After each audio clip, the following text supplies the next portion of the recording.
आपकी वो दवाओं से सिर दर्द तो बिल्कुल चला गया मेरा। और वो भयानक सपने अब वो भी नहीं आते हैं। हाँ, वो भयानक सपने जिसके बारे में तुम हमेशा कहते रहते हो, लेकिन तुमने मुझे उसके बारे में कभी बताया नहीं। वो भयानक सपने हैं क्या? वो एक्चुअली देखो अभिजीत, मुझ पे भरोसा रखो। बताओ मुझे, वरना मैं तुम्हारा इलाज कैसे करूंगी? ये बात मैंने किसी को बताई नहीं अभी तक।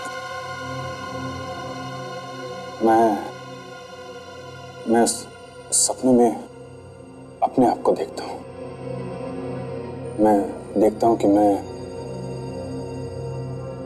किसी का खून कर रहा हूँ।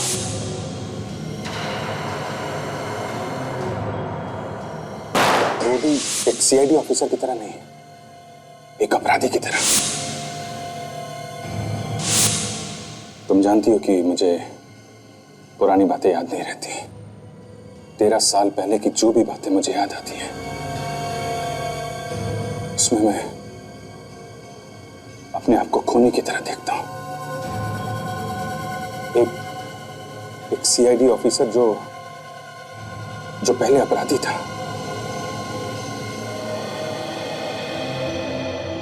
ओके, तो ये बात है। फिक्र मत करो, सब कुछ ठीक हो जाएगा। मैं तुम्हारे साथ हूं। मुझे अपना दोस्त समझो।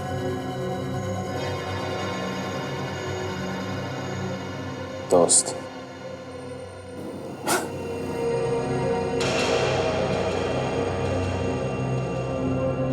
I'm sorry माया, पर इस शब्द से नफरत हो गई है मुझे। जिसको मैंने अपना दोस्त समझा, उसी ने मेरे पीठ पे छुरा भोंका है, धोखा दिया है मुझे। ऐसा क्यों कह रहे हो? इतने साल सीआईडी में साथ वक्त बिताया, साथ काम किया, और आज जबकि मुझे उनकी सबसे ज्यादा जरूरत है तो क्या किया उन्होंने? मुझे बाहर फेंक दिया, निकाल दिया मुझे। इस दुनिया में कोई किसी का दोस्त नहीं है माया। I'm very sorry। मतलब दवाई अपना काम कर रही है।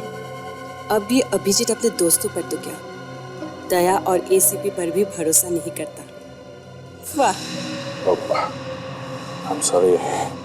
मैं तुम्हें अपनी परेशानियां बताने लगा। I'm very sorry। क्या बताने वाली थी तुम? तुमने मुझे यहाँ बुलाया तो कुछ बताना चाहती थी ना मुझे तुम?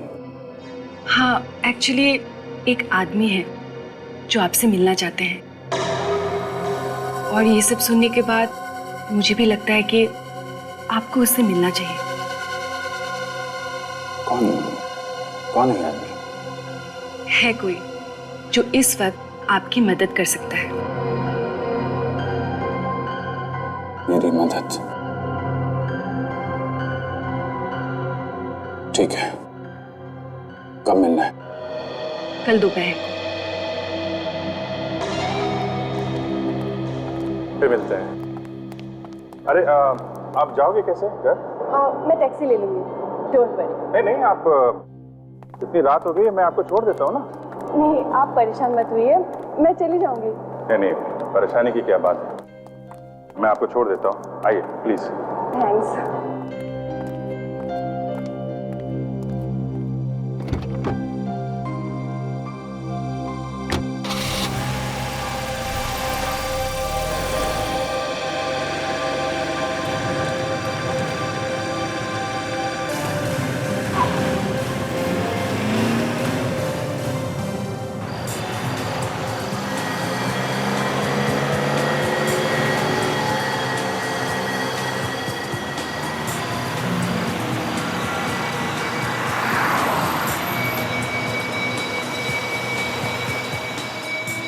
तुम्हें अंदाजा भी नहीं है अभिजीत कि ये दवाइयाँ क्या असर करने वाली है।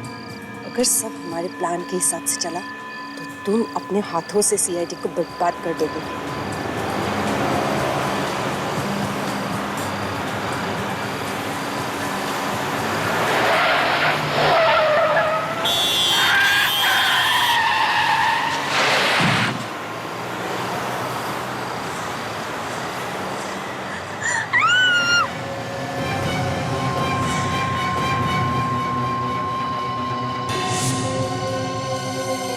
My God!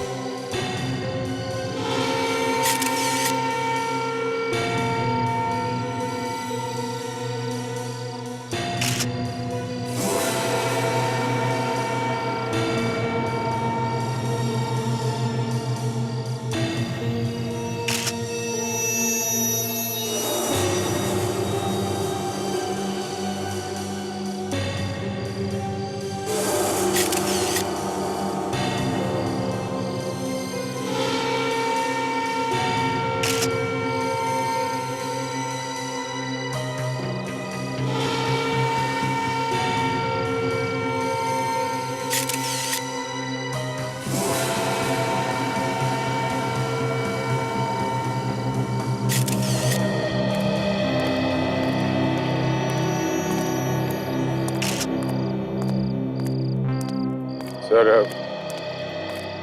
शरीर अभी भी गर्म है। शायद थोड़ी देर पहले मौत हुई है और उसके गर्दन पे रस्सी का निशान है। लगता है गला घोट के मारा गया है और इसके पास कोई ऐसी चीज है नहीं जिससे पता चल सके कि यह है कौन। वैसे अभिजीत, तुम तो जानते नहीं हो ना इस आदमी को। मैंने आपसे पहले भी कहा ना सर कि मैंने पहली बार देखा इस आदमी को। हाँ, पहली बार देखा है, वो भी उसकी लाश को, है ना? जी और वो भी तुम्हारी ही गाड़ी में। जी हाँ, गाड़ी तो मेरी ही है, लेकिन सर मैंने कहा ना कि मुझे पता नहीं चला सर ये लाश अंदर कैसे आ गई।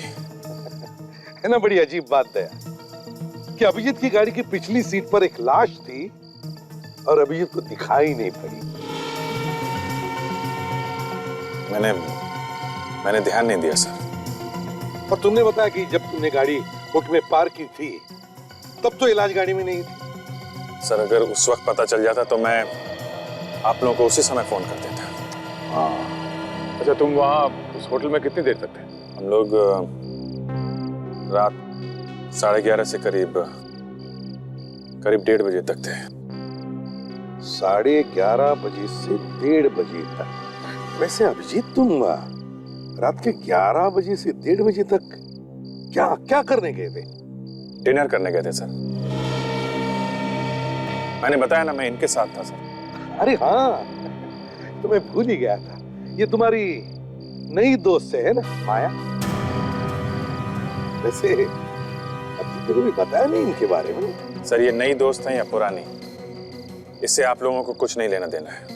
लेना देना है अभिजीत, अब क्या करें, लेना देना है। क्योंकि जब ये लाश तुम्हारी गाड़ी में मिली तब ये तुम्हारे साथ में थी, गाड़ी में। और अजीब बात यह कि इसने भी लाश को नहीं देखा। सर आप इसको बीच में मत घसीटिए। मैं आपको बता रहा हूँ ना, लाश के बारे में जो कुछ मालूम है मैं आपको बता रहा हूँ। अभिजीत, एक मिनट। अगर तुम लाश के बारे में सब कुछ बता रहे हो तो ये बताओ, ये लाश तुम्हारे बंद गाड़ी में आई कहां से और कैसे? सर वो हो सकता है कि गलती से कार खुली रह गई हो और किसी ने लाश उसमें रख दी। अरे अभिजीत, तुम तो एक सीआईडी ऑफिसर रह चुके हो और इतनी बड़ी गलती? उसका तुम पता लगा ही लेंगे। लाश को फॉरेंसिक लैब भेज दो, हम ब्लूनी इंटरनेशनल होटल चलते हैं। Yes sir.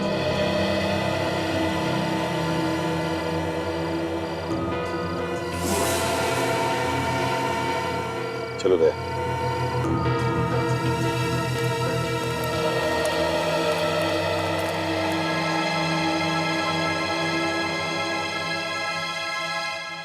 इस फोटो को ध्यान से देखिए। बताइए, इस आदमी को आपने कहीं देखा है? आप में से किसी ने? ध्यान से देखिए। नहीं सर। आपने देखा है? आपने? मैनेजर साहब आप बताइए, आपने देखा है इस आदमी को? जी नहीं, मैंने इसे कभी नहीं देखा सर। सर आपको कोई गलत फहमी हो रही है। देखिए हमारे होटल में ये खून खराबे जैसी उल्टी सीधी हरकतें नहीं होती। यहाँ सिर्फ शरीफ लोग ही आते हैं। क्या शरीफ लोग गलतियां नहीं करते? मान लिया कि तुम जानते नहीं हो इस आदमी को, देखा तो होगा। सर मैंने कहा ना सर, ये आदमी हमारे होटल में कभी आया ही नहीं। इस आदमी का खून होकर सिर्फ 3-4 घंटे हुए हैं। उसके बाद उसकी लाश को आपके होटल में पार्किंग लॉट में एक खड़ी गाड़ी में डाला गया, समझे? सर हो सकता है कि जिसकी गाड़ी से ये लाश बरामद हुई है खून उसी ने किया हो।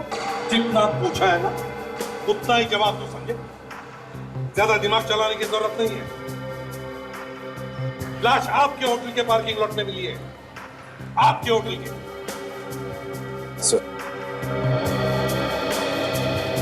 सर ये भी तो हो सकता है कि ये आदमी होटल तक पहुंचा ही ना हो, जैसे किसी ने बाहर ही मार दिया। हो सकता है। चलिए हमारे साथ दिखाइए हमें तुम्हारे होटल का पार्किंग लॉट। भाई साहब, इस पार्किंग लॉट के सिक्योरिटी गार्ड आप ही हैं? जी सर। इस फोटो को देख के बताओ कि इस आदमी को तुमने यहाँ आते जाते देखा है क्या? नहीं सर। ध्यान से देखो, अभी 3-4 घंटे पहले ये आदमी यहाँ पर था। नहीं साहब, ये आदमी चल के तो अंदर नहीं आया, गाड़ी में आया होगा तो कह नहीं सकता। अगर ये आदमी गाड़ी में यहाँ पे आया होगा तो उसकी गाड़ी पार्किंग लॉट में ही होगी सर। हाँ बिल्कुल।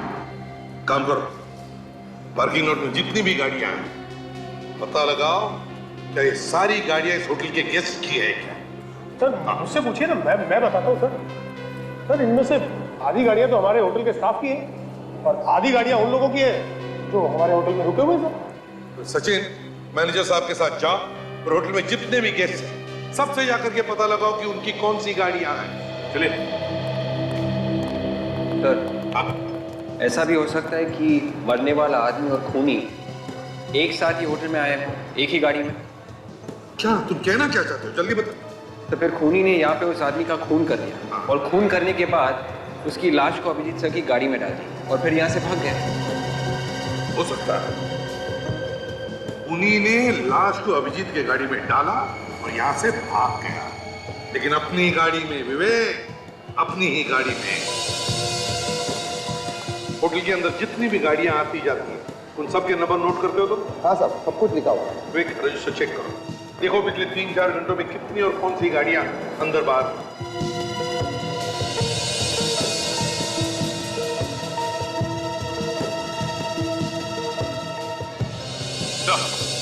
हाँ सचिन।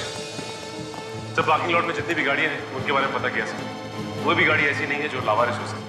कोई भी गाड़ी लावारिस नहीं। तो ये बात थोड़ी अजीब है सर। ये गाड़ी ZZAAD 409 9:55 को होटल से बाहर गई है, मगर होटल के अंदर कितने बजे आई है ये लिखा ही नहीं। इधर आओ। गाड़ी का बाहर जाने का टाइम लिखा है मगर अंदर आने का क्यों नहीं? इसका एक ही मतलब हो सकता है कि तुम ड्यूटी पर नहीं थे। नहीं साहब, ऐसा नहीं हो सकता। तो फिर ये कैसे हुआ?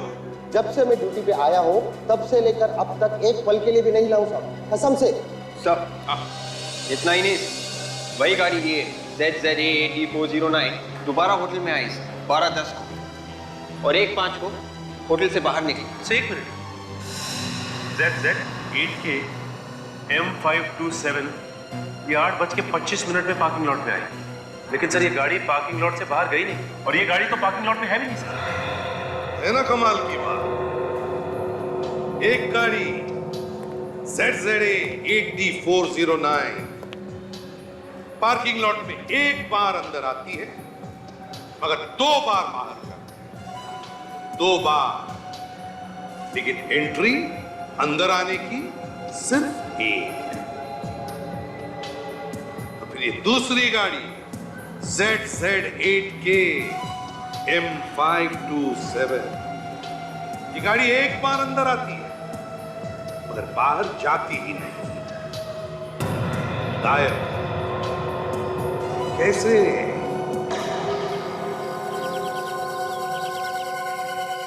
और कितनी देर इंतजार करना पड़ेगा? कब आएगा वो आदमी? अब बस आता ही होगा। तुमने बताया नहीं कि है कौन ये आदमी? और वो आने ही वाला है, आप खुद ही पूछ लेना।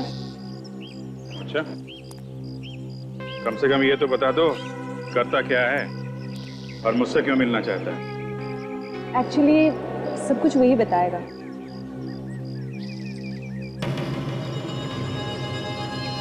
क्या हुआ? वही सरदर्द। वैसे भी नाक में दम करके रखा हुआ है, इसे चुप ही करवा देती हूँ। ये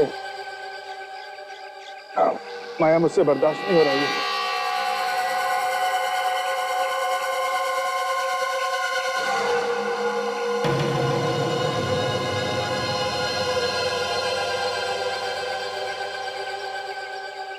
ये लीजिए, ये दवाई ले लीजिए, ठीक हो जाएगा।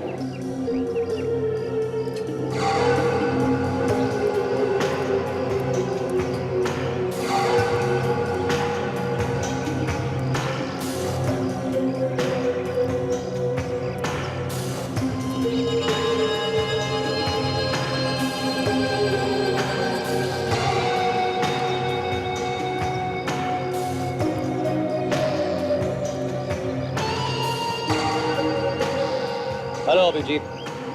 हेलो, कौन हो तुम?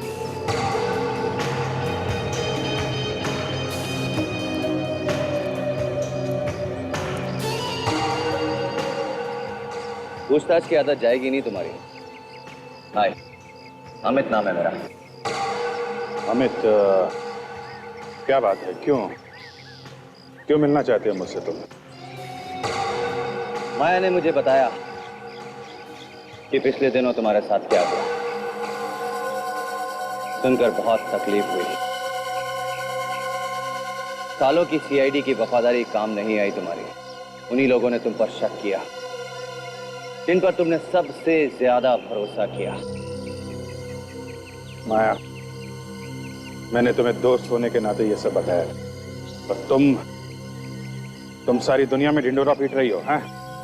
अभिजीत, ये मेरे भाई हैं, आप इन पे पूरा भरोसा कर सकते हैं। ये सिर्फ आपकी मदद करना चाहते हैं। हाँ अभिजीत, मेरे पास तुम्हारे लिए एक बहुत बड़ी ऑफर है। ऑफर? मैं कुछ समझा नहीं। एक ऐसा ऑफर जिसमें तुम उन सीआईडी के सभी लोगों से बदला ले सकते हो जिन्होंने तुम्हारा भरोसा तोड़ा है। पर तुम्हें मेरी इतनी चिंता क्यों है? हा? तुम क्यों कर रहे हो ये सब मेरे लिए? मैं कुछ नहीं करने वाला। करना सब कुछ तुम्हें ही होगा अभिजीत। मैं तो केवल तुम्हें ऑफर दे रहा हूं, और वो भी इसलिए अभिजीत क्योंकि तुम मेरी बहन के दोस्त हो, वरना राह चलते लोगों की मदद करना मेरी आदत नहीं है। हाँ अभिजीत, ये बहुत ही अच्छा मौका है, प्लीज ना मत कहना।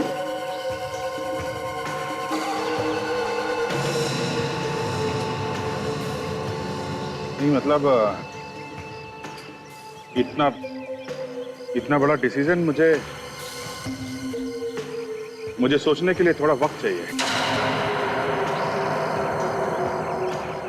मैं ये फैसला अभी नहीं कर सकता। देखो अभिजीत, मेरे पास फालतू वक्त नहीं है।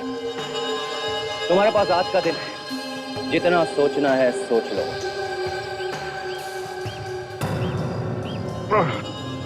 ओ माँ, चलिए, मेरा सरदर्द बहुत बढ़ रहा है, मुझे थोड़ा आराम चाहिए। मैं अभी जाता हूँ।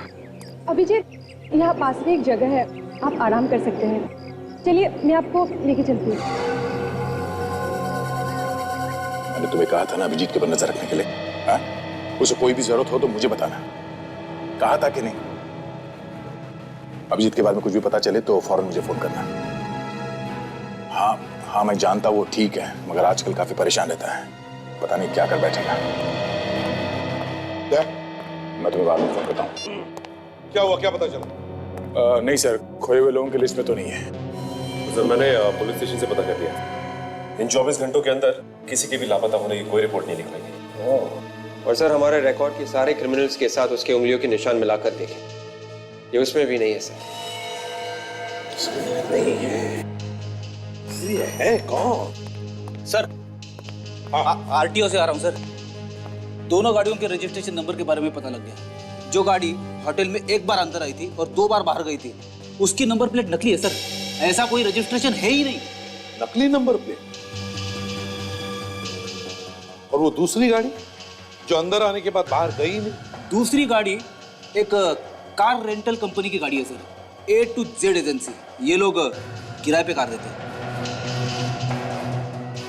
किराए पर ली हुई गाड़ी, A to Z car rental agency.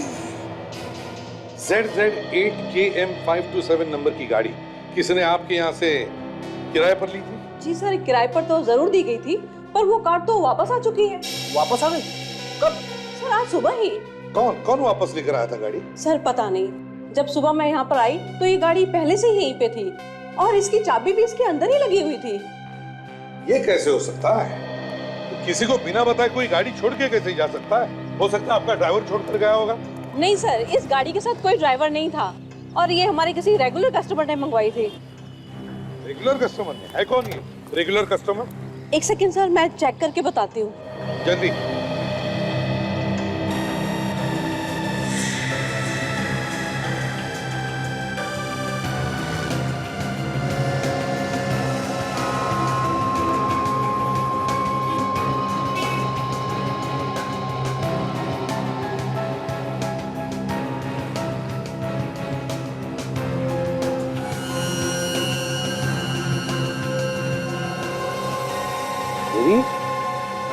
ये देखो, दम जैसे लग रहा है। लगता है किसी ने असली नंबर प्लेट पर नकली नंबर प्लेट चिपकाई है। ये वही गाड़ी है सर जो एक बार अंदर आई और 2 बार बाहर गई। ये गाड़ी पहले असली नंबर प्लेट से होटल के अंदर आई, फिर वहां पर असली नंबर प्लेट के ऊपर नकली नंबर प्लेट चिपकाई गई, फिर ये गाड़ी बाहर गई, अंदर आई और दोबारा बाहर गई नकली नंबर प्लेट के साथ। सर? हाँ सर, ये कार एक होटल से मंगवाई गई थी, होटल ब्लूनी इंटरनेशनल। देखिए सर। होटल ब्लूनी इंटरनेशनल? जी। मेरी तो वही होटल है ना, ब्लूनी इंटरनेशनल, जहाँ पर अभिजीत की गाड़ी में लाश डाली गई। Yes sir.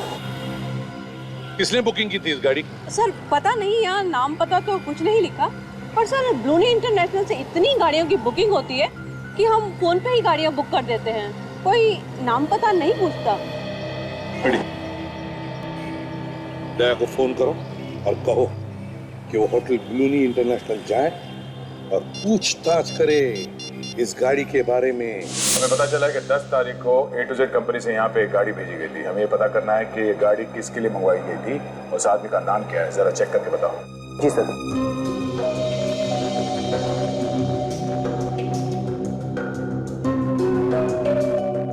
दस तारीख को नहीं सर। सर 10 तारीख को तो कोई भी कार नहीं मंगवाई थी। सर ये देखिए, आखिरी बुकिंग 8 तारीख की है और 302 नंबर में जो गेस्ट ठहरे हुए हैं उनके लिए गाड़ी मंगवाई थी। क्या तुमने मंगवाई थी? नहीं, 10 तारीख को तो मैं यहाँ था ही नहीं। दोनों मिस्टर, 10 तारीख को यहाँ से किसी ने फोन किया था और A to Z कंपनी ने यहाँ पे गाड़ी भेजी थी। क्या गड़बड़ है मालूम नहीं, मगर पता करो और बताओ हमें 10 तारीख को ये कार किसने मंगवाई थी। सर हमारा यकीन कीजिए सर। सर हम लोगों में से किसी ने फोन नहीं किया। सर ये भी तो हो सकता है कि ये फोन यहाँ से ना किया गया और फोन करने वाला अच्छी तरह से जानता था कि होटल का नाम लेने से गाड़ी आसानी से मिल जाएगी। सचिन, वो जो कोई भी है किसी होटल का है। सर एक मिनट सर। सर याद आया, उस दिन A to Z कंपनी के ड्राइवर को मैंने होटल में आते हुए देखा था, लेकिन महेश ने उसे बाहर ही रोक लिया। महेश? कौन है ये महेश? महेश इसी होटल में काम करता है, पहले ट्रैवल डेस्क पे हमारे साथ ही था। इसका मतलब ये सारे के सारे नंबर उसके पास होंगे। वो कभी भी आसानी से गाड़ी बुक करवा सकता है। जी सर। इस वक्त महेश है कहाँ? आज तो महेश आया नहीं है। मैनेजर साहब उसे सुबह से ढूंढ रहे हैं, फोन भी नहीं उठा रहा। सचिन, लगता है यही वो आदमी जिसे हम ढूंढ रहे हैं। इसका घर का एड्रेस बताना। यार सारुण के, इस आदमी को पहचानना मुश्किल हो गया है। कहीं से भी कुछ भी पता नहीं चल रहा है। हम किस लिए बॉस? हम मदद करेंगे ना। वो कैसे? एक मिनट, ये इस आदमी के चेहरे को जरा गौर से देखो। बॉस, मुझे लगता है इसने मरने से कुछ वक्त पहले ही शेव की। और ये देखो, इस शेव की वजह से ही इसके चेहरे पर ये कट भी लगा हुआ है। इसमें कौन सी बड़ी बात है डॉक्टर साहब? इसने पुरानी ब्लेड से दाढ़ी की होगी। नहीं ब्लेडी, बात पुरानी ब्लेड की नहीं है। बॉस, जरा गौर से देखो इसके चेहरे को। दाढ़ी के नीचे की स्किन चेहरे की बाकी की स्किन से ज्यादा गोरी है। तो बहुत दिनों बाद इसने दाढ़ी की है। और एक बात, ये जरा देखो इसके नाक पर ये दोनों तरफ निशान। सड़की तो चश्मा पहनने की वजह से हुए निशान। एग्जैक्टली, पूरे वक्त चश्मा लगाने से इंसान की नाक पर निशान बन जाते हैं ऐसे। देखो, इसकी नाक पर भी ऐसे निशान है। और इतना नहीं, इसकी आंख में प्रॉब्लम है। हाँ सर, इसकी आंखों में से हमें वो केमिकल मिला है जो कॉन्टैक्ट लेंसेज पहनते और निकालते वक्त इस्तेमाल किया जाता है। एक बात और बात, इस आदमी के गालों पर से मुझे कुछ चिपचिपा गम जैसा मिला है। देखो, अभी भी लगा हुआ। हाँ सारुण के, गम तो है। इसने अपनी असली दाढ़ी निकालकर नकली दाढ़ी चिपकाई, चश्मा निकालकर कॉन्टैक्ट लेंसेज लगाए। क्यों? क्या जरूरत पड़ी इसे अपना हुलिया बदलने की?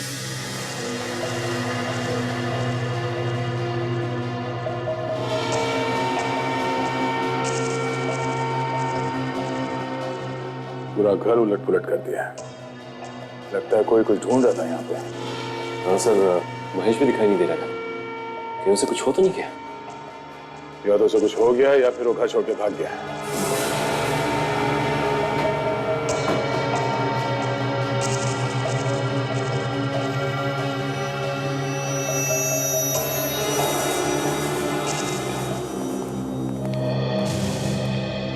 अब जरा ध्यान से देखिए इन फोटोग्राफ्स को, गौर से देखिए और बताइए, क्या यह आदमी यहां आपकी होटल में किसी कमरे में ठहरा था?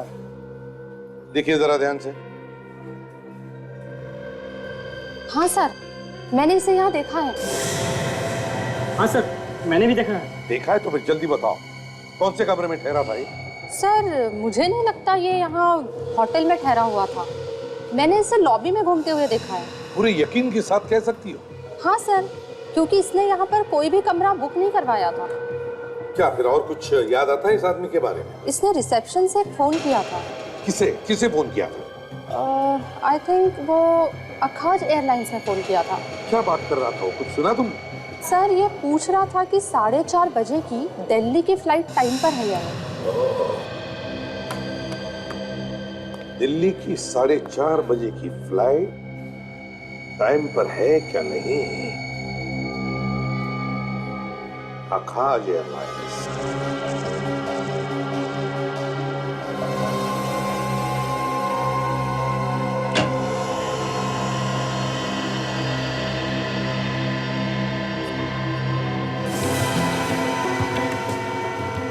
सचिन।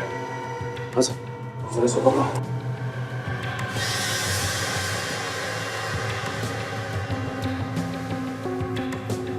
मर चुका है सर।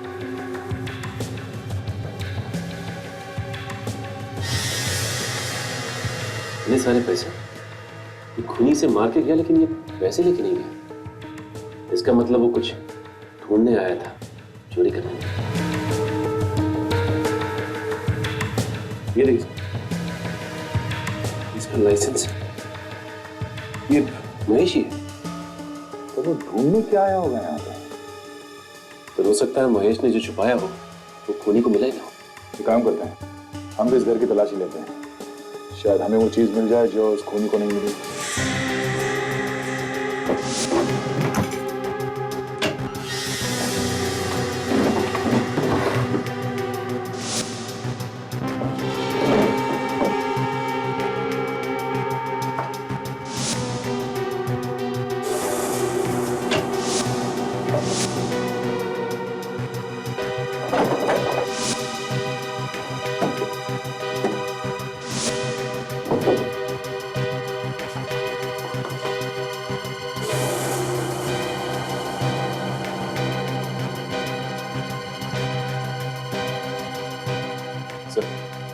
यहाँ तो कहीं कुछ नहीं मिला।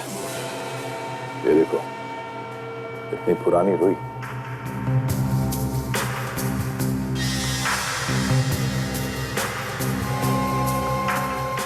ये देखिए, गद्दे का ये वाला पार्ट अलग धागे से सिला गया।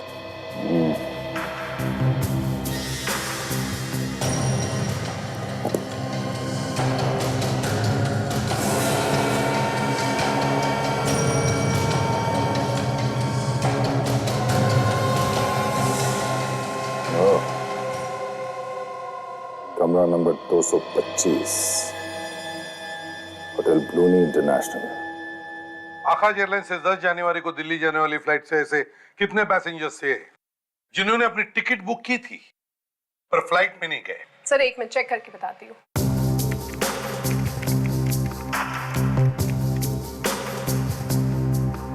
सर 7 पैसेंजर्स ऐसे हैं जिनकी सीट्स तो कंफर्म थी पर वो आए नहीं। तो क्या उन 7 पैसेंजर्स ने अपने पैसे वापस मांगे?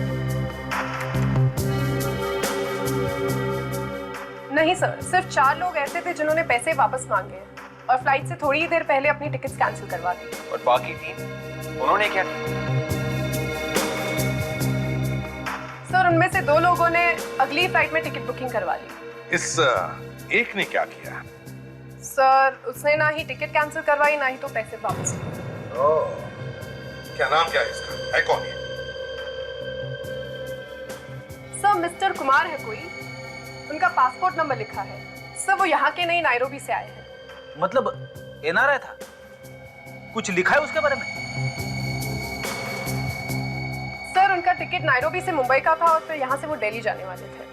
अगर ये दिल्ली जाने वाला था तो फिर मुंबई में क्यों रुका?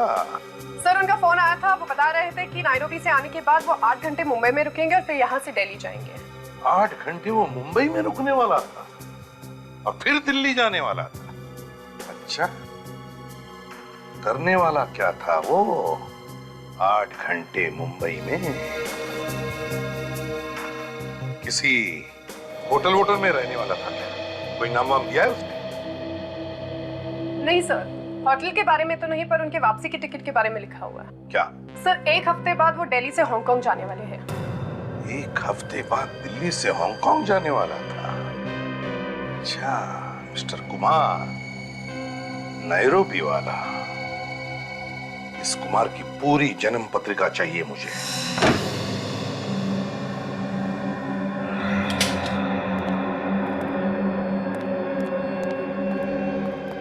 तेरी चाबी महेश के घर से मिली है तो जरूर कुछ ना कुछ गड़बड़ होगा।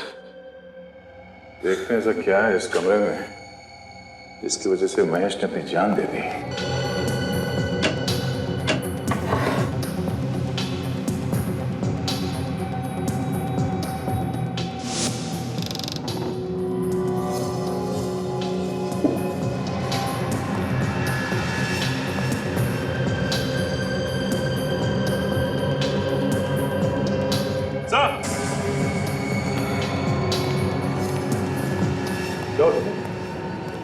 ये देखिए, ट्रिमर और ये रेजर।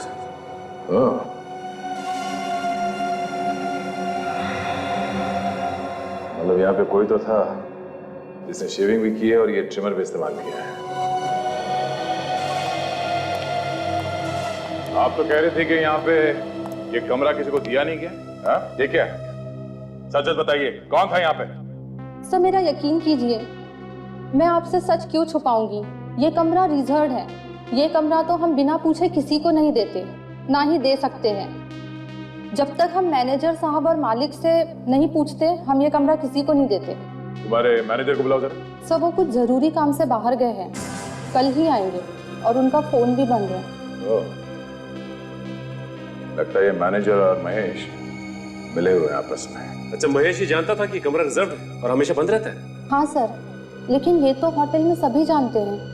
और इस होटल के मालिक मिस्टर सम्राट, वो कहाँ है? उनसे बात कर सकते हैं? सर सम्राट सर तो पनवेल में हैं। कल रात उनके इकलौते बेटे ब्लूनी पर हमला हुआ था। वो हॉस्पिटल में है और उसकी हालत बहुत खराब है। वो आईसीयू में है। ब्लूनी पे भी हमला हुआ? कैसे? अच्छा, तो कुमार पैसे लेता था खून करने के लिए, कॉन्ट्रैक्ट किलर। हाँ सर, नायरोबी पुलिस ने पक्की खबर दी है सर कि कुमार एक बहुत ही पहुंचा हुआ सुपारी किलर था सर। वो कभी भी कहीं पे भी कोई भी सबूत नहीं छोड़ता था, इसलिए वो आज तक गिरफ्तार नहीं किया जा सका था। सर, नैरोबी का कॉन्ट्रैक्ट किलर यहाँ मुंबई में क्या करने आया होगा, और वो भी सिर्फ 8 घंटे के लिए? किसी को मारने के लिए आया होगा वो फ्रेडी, मगर नसीब खराब, खुद ही मारा गया। पर सर, कुमार अपनी असली दाढ़ी मूंछ और चश्मा निकाल के नकली दाढ़ी मूंछ और कॉन्टैक्ट लेंसेज क्यों पहनेगा? उसे तो यहाँ पे कोई पहचानता नहीं होगा। विवेक, उसने अपनी दाढ़ी मूछें हटाकर कॉन्टैक्ट लेंस इसलिए लगाया होगा कि खून करते वक्त अगर उसे कोई देख ले तो उसे पहचान न ले उसके असली रूप में। और फिर उसने यह भी प्लान किया होगा कि खून करने के बाद वो दिल्ली चला जाएगा अपने असली रूप में। असली रूप में मतलब नकली दाढ़ी और मूछें लगाकर, चश्मा लगाकर। और फिर यह भी सोचा होगा कि जब 7-8 दिनों बाद उसकी दाढ़ी मूछें उगेगी तो हांगकांग चला जाएगा अपने असली रूप में। इतनी प्लानिंग के साथ आया है तो किसी बड़े काम के लिए आया होगा सर। हाँ, कोई बड़े काम के लिए ही आया होगा वो। पर सर, उस रात तो शहर में ऐसा कोई भी हादसा नहीं हुआ और ना ही किसी बड़े आदमी पर कोई हमला। हो सकता है कुमार अपनी शिकार करने से पहले ही खुद शिकार बन गया। पर सर, ये कुमार किस पर हमला करने वाला था, ये बात अभी तक पता नहीं चली है सर। वो भी पता चल जाएगा विवेक, वो भी पता चल जाएगा। सर, घूम फिर कर हम वहीं पर आ गए हैं। देखा जी, इसी चक्कर में एक बात तो पता चली गई सर। क्या पता चल गया? यही कि उस रात एक बड़े आदमी पर हमला तो हुआ था सर, लेकिन मुंबई में नहीं, मुंबई से थोड़ी दूर पनवेल में। पनवेल में? किस पर हुआ हमला? ब्लूनी पर सर। ये होटल ब्लूनी इंटरनेशनल के मालिक सम्राट का बेटा है। होटल ब्लूनी इंटरनेशनल? हाँ सर, और ये हमारा नहीं है, आईसीयू में एडमिट है सर, और इसकी हालत काफी नाजुक है। पनवेल में इंटरनेशनल एयरपोर्ट से 1 घंटे की दूरी पर? मतलब कुमार का प्लान था कि खून करके सीधे एयरपोर्ट चले जाए। ये ब्लूनी पनवेल में कर क्या रहा था? पनवेल में कर क्या रहा था? और फिर सब कुछ इस होटल ब्लूनी इंटरनेशनल से ही क्यों जुड़ा हुआ है? हॉस्पिटल में चलना होगा। मेरा बेटा अभी तक होश में नहीं आया है। आप लोग क्या कर रहे हैं डॉक्टर? मिस्टर सम्राट, हम लोग अपनी तरफ से पूरी कोशिश कर रहे हैं डॉक्टर प्रकाश, लेकिन हमें कोई रिस्पांस नहीं मिल रहा है। डॉक्टर, ब्लूनी मेरा इकलौता बेटा है, प्लीज किसी भी कीमत पर बचाइए उसे। देखिए मिस्टर सम्राट, हम लोग जो जो कर सकते हैं वो कर रहे हैं। बी पेशेंस, धीरज रखिए, सब ठीक हो जाएगा। Okay, B patience. डॉक्टर विद्या, गायनेकोलॉजी वार्ड में आपकी सख्त जरूरत है। क्या पता चला मैनेजर के बारे में? सर, अब तक तो कुछ नहीं, लेकिन फ्रेडी और काजल पता लगाने गए हैं सर। डॉक्टर प्रकाश, सम्राट जी, आपकी कैजुअल्टी वार्ड में सख्त जरूरत है। मैं एसीपी प्रद्युमन, सीआईडी से। सीआईडी? जी कहिए। सम्राट जी, हमें पता चला है कि आपके बेटे पर जो हमला हुआ वो किसी ने सुपारी दी थी, कॉन्ट्रैक्ट दिया था आपके बेटे का खून करने के लिए। कॉन्ट्रैक्ट के लिए? जी हाँ, इतना ही नहीं, वो खूनी, वो किलर आप ही के होटल में ठहरा था, कमरा नंबर 225। क्या कह रहे हैं, मुझे कुछ समझ नहीं आ रहा। एक ही आदमी था जो सब समझा सकता था, महेश, और अब उसका भी खून हो गया। महेश का खून हो गया है? जी हाँ, इसका मतलब तो यही है कि कोई और भी है जो इन सब के बारे में जानता है। शायद आपका मैनेजर। मेरा मैनेजर? वो भी लापता है। खैर सम्राट जी, आपके बेटे ब्लूनी की किसी के साथ कोई दुश्मनी, कोई झगड़ा वगड़ा? नहीं सर, मेरा बेटा तो बहुत ही खुशमिजाज है, उसकी किसी से कोई दुश्मनी नहीं है। तो फिर आपका कोई ऐसा दुश्मन जो आपके बेटे को मार के आपसे बदला लेना चाहता हो? देखिए सर, मैं बिजनेसमैन हूँ, मेरे कई बिजनेस राइवल्स हैं, लेकिन इतनी घटिया हरकत कोई नहीं कर सकता सर, कोई भी नहीं। वैसे ब्लूनी पनवेल क्यों गया था, कुछ पता है आपको? सर, वहां पे वो अपनी एक फ्रेंड आशिया से मिलने गया था। अपनी फ्रेंड आशिया से मिलने? सम्राट सर, आपके बेटे की तबीयत ज्यादा खराब हो गई, डॉक्टर साहब बुला रहे, चलिए। ब्लूनी हो गया।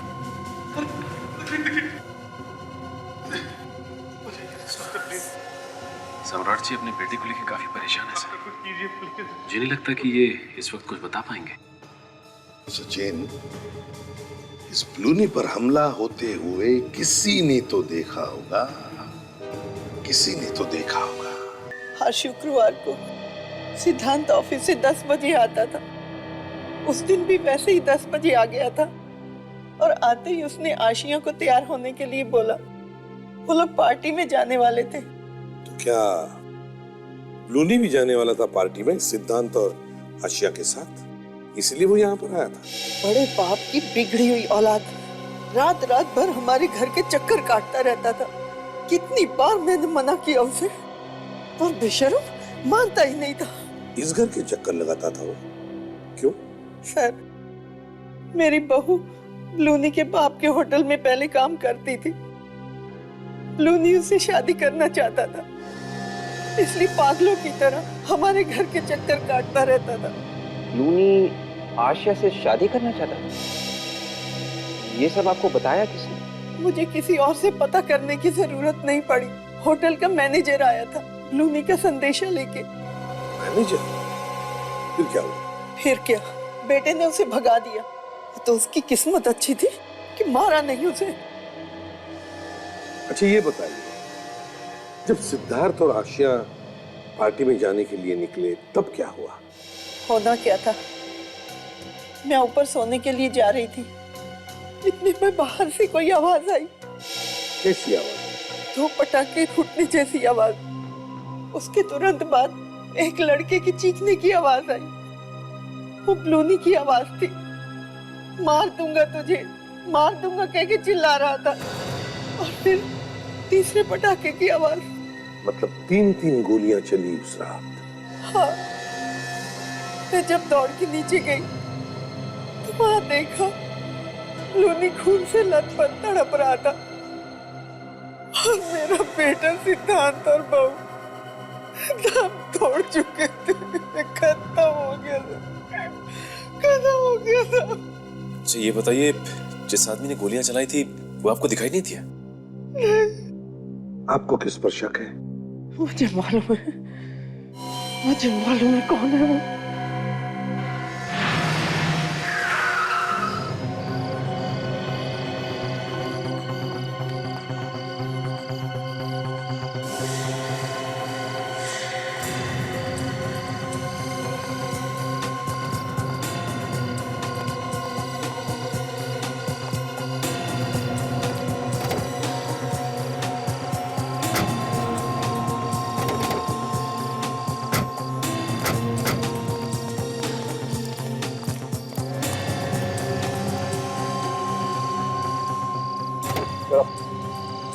चलो बाहर निकलो। आप लोग चुप।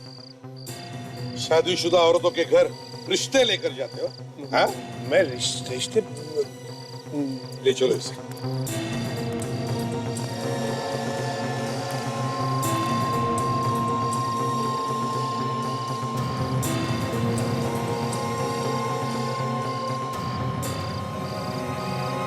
तुम्हें क्या लगा बच जाओगे? किया हुआ पाप और बोया हुआ बीज हमेशा फल देकर ही रहता है। मिस्टर सम्राट,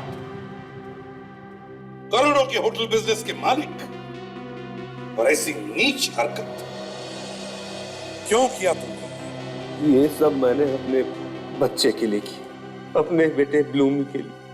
उसने आज तक मुझसे जो मांगा वो चीज मैंने उसे लाके दी। लेकिन एक दिन उसने मुझसे कहा कि हमारे एक होटल की रिसेप्शनिस्ट आशिया से उसे प्यार हो गया है। मैंने ब्लूनी को बहुत समझाने की कोशिश की, हर तरीके से कोशिश की, लेकिन वो नहीं माना। हार कर मुझे उसकी जिद माननी पड़ी।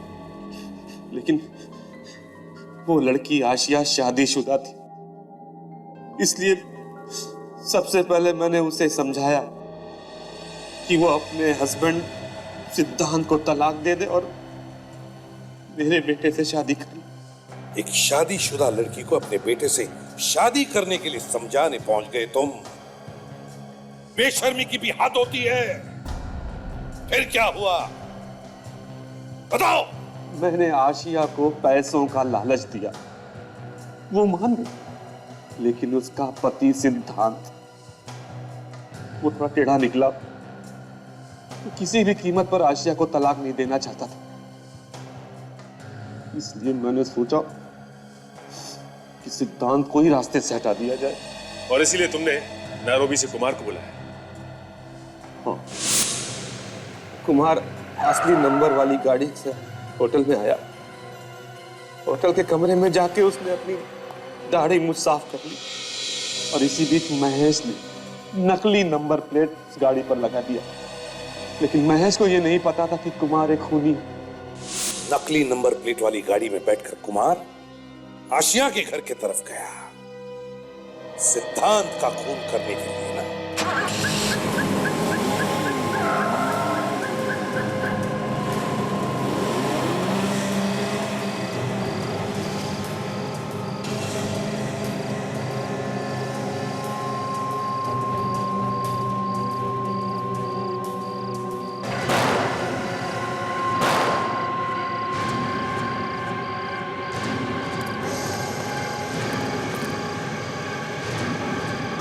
क्या हुआ? क्या हुआ? रुक!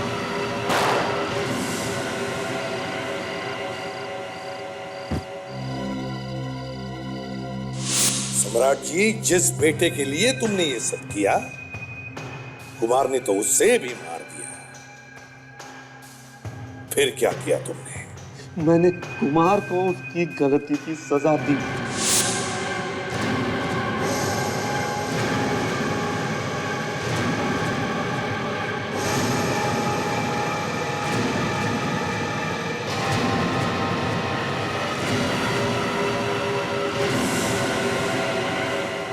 महेश तो तुम्हारा ही आदमी था, फिर उसे क्यों मारा? वो जरूरत से ज्यादा जान गया था। अपने बेटे के प्यार में अंधे होकर तुमने 3 खून किए।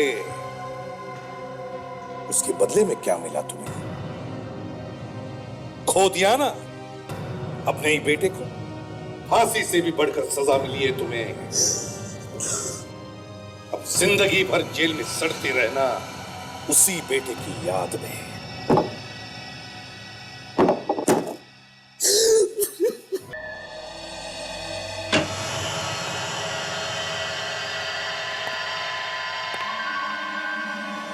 अभिजीत,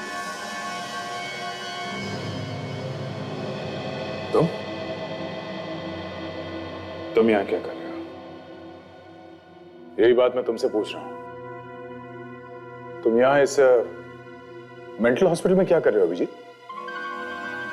मेरे लिए सबसे अच्छी जगह यही है, मुझे यही होना चाहिए। तुम ऐसी बातें क्यों कर रहे हो?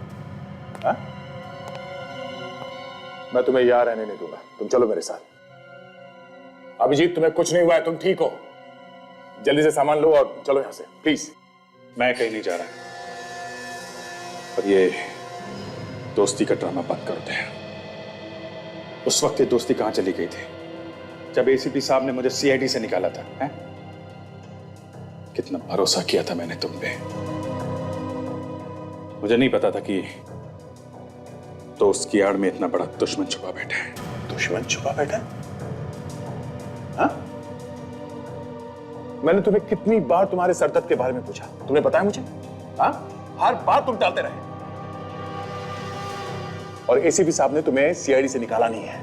वो चाहते हैं कि तुम आराम कर लो और फिर वापस आओ। कौन क्या चाहता है मुझे सब पता है। तुम्हें जो समझना समझ लो, मगर मैं तुम्हें यहां रहने नहीं दूंगा। तुम्हारा बैग कहां? चलो।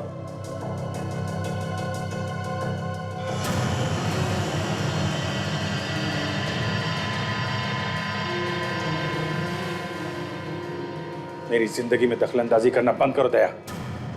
अपने काम से काम रखो, समझे? चले जाओ यहां से। अभिजीत, मैंने बोला ना, चुपचाप चले जाओ यहां से।